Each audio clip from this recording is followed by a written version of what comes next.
The Whispering Hollow, an original mystery fairy tale. Long ago, nestled between a forest that never slept and a sea that never spoke, there was a forgotten village called Wyrnwood. No maps showed it, no roads led to it, as if the world had turned its back on it entirely. And in the heart of this village, overgrown with thorns and time, stood an abandoned manor known only as the Hollow House. Children were warned not to go near it. Grown-ups never spoke of it. But every so often, when the moon was thin and silver, villagers whispered of a little girl who had once lived there, left behind when the rest of her family vanished overnight. Her name was Elira, and they said she still wandered its crumbling halls, not a ghost, but not quite human anymore. No one had seen her, only heard her lullabies drifting through the fog. They were said to carry wishes, or warnings. One day, a boy named Callen, abandoned at the village orphanage, heard the song. It called to him, not with words, but with warmth. A comfort he hadn't felt in years. So despite the warnings and the weeds that clawed like fingers, he stepped into the Hollow House. Inside, time didn't pass.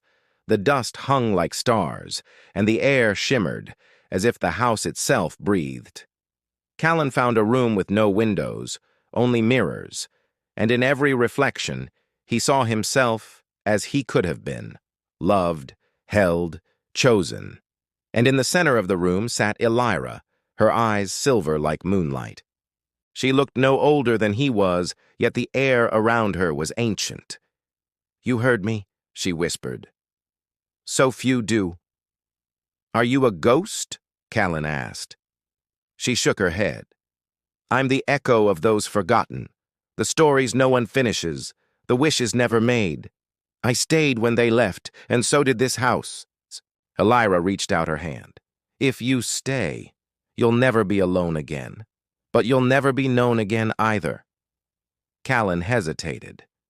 He had always longed for belonging, but something inside him, fragile, brave, told him he didn't want to disappear. "I'll remember you," he said gently, turning back toward the door. "And I'll tell your story." As he left, the manor faded behind him, swallowed by mist. But her lullaby stayed with him forever.